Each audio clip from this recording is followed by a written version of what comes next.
Chapter 2, The Law of Influence. The true measure of leadership is influence, nothing more, nothing less. The biblical character that best represents this law is Joshua.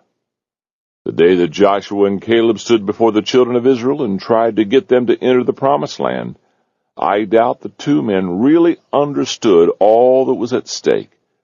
They certainly possessed the vision of God for the people to enter the promised land. They also recognized the power of God to defeat their enemies.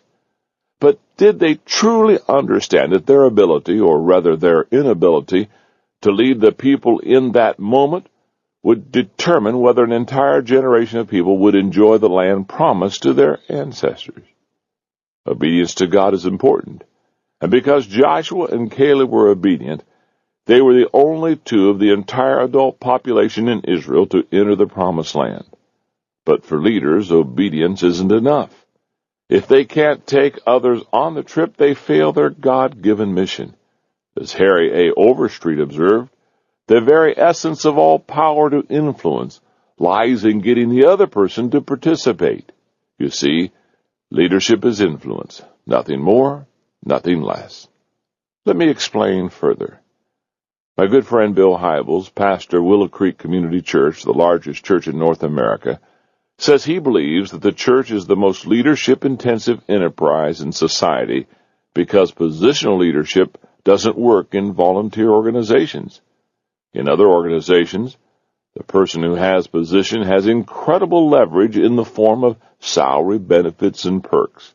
But in voluntary organizations, such as churches, the only thing that works is leadership in its purest form. Leaders have only their influence to aid them. And followers in voluntary organizations cannot be forced to get on board. If the leader has no influence with them, they won't follow. What Bill is saying makes a lot of sense when you consider the leadership journey of Joshua. In fact, his story teaches us 5 truths about the nature of leadership. Truth number 1, leadership is influence. Joshua came face to face with that truth when he failed to influence the people to do what they should have done alone, enter the land God promised them. But his position as tribal leader did nothing to help him influence others. Number 2, leaders do not possess influence in every area. According to Numbers chapter 13, verse 2, the 12 Israelite men selected to spy out the promised land were leaders. That means Joshua was a leader and had influence. But evidently his influence didn't reach beyond his own tribe. Number 3, our influence is either positive or negative. The Scripture says nothing about the mood of the people as they waited for the return of the spies for the promised land, but they must have been in a state of anticipation. I believe that if all of the spies had given a good report, the people of Israel would have obeyed God and crossed into the land. But the 10 unfaithful tribal leaders used their influence to lead the people astray, and the result was disaster, not only for those leaders, but also for all of the followers. Number 4, faithful leaders use their influence to add value. Influencers who lead because they desire to advance their own agendas manipulate the people for their own gain. That's what the other 10 spies did. They were afraid, and they used their influence to create fear in the people of Israel. On the other hand, Joshua and Caleb desired to motivate the people to do what was right for the benefit of everyone. That is always the agenda of great leaders. Number 5, with influence comes responsibility. Maybe the 10 unfaithful tribal leaders didn't desire to start a rebellion, but that's what they did. Following their negative report about the promised land, the people sought to depose Moses and Aaron and return to the slavery of Egypt. As a result, the 10 leaders died of plague, and all of their followers died in the desert. Like those 10, many who experience trouble as leaders give up and never try to lead again. Fortunately for the children of Israel, Joshua was not that type of person. He continued to be faithful to God and learned as much as he could from Moses, who became his mentor. Gaining influence with people takes time. To be effective, a leader's influence must be greater than the people's resistance. Initially, when Joshua and Caleb looked at the land of Canaan and saw potential, the rest of the people saw only pitfalls. And because Joshua and Caleb lacked influence, they were unable to lead the people. But 40 years later, when Joshua tried again, the people gladly followed. Why? Because he had become a person of great influence. You see, it's the size of the leader, not the size of the challenge, that determines whether people conquer new territory.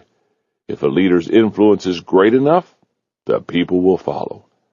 Joshua was transformed into a leader able to take the children of Israel into the promised land because from the very beginning he modeled right living. He was a man of prayer, obedience, faith, commitment, and partnership with God. As a result, he consistently lived beyond his ability as a leader. He always valued what was right over what was popular, and that provided a strong foundation upon which to build greater influence. And where do you think Joshua's influence was exercised first?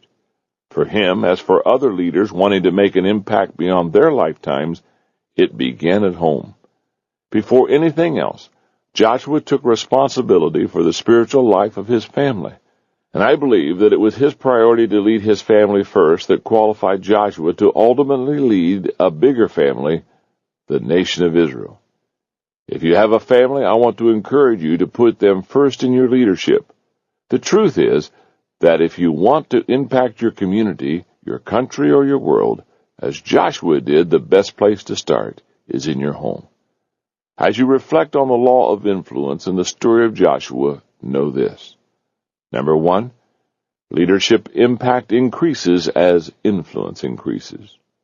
Number 2, when a leader has little influence, little can be accomplished. Number 3, when a leader has much influence, much can be accomplished. Number 4, when a leader places family first, future generations will be blessed. What can you do to increase your influence like Joshua?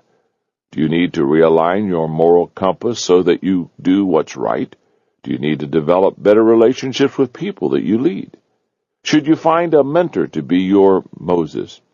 Or do you need to reorder your priorities to put your family first? As you prepare to turn off the tape, take the remaining minutes of your time to reflect on one specific action that you can take immediately to increase your influence with others.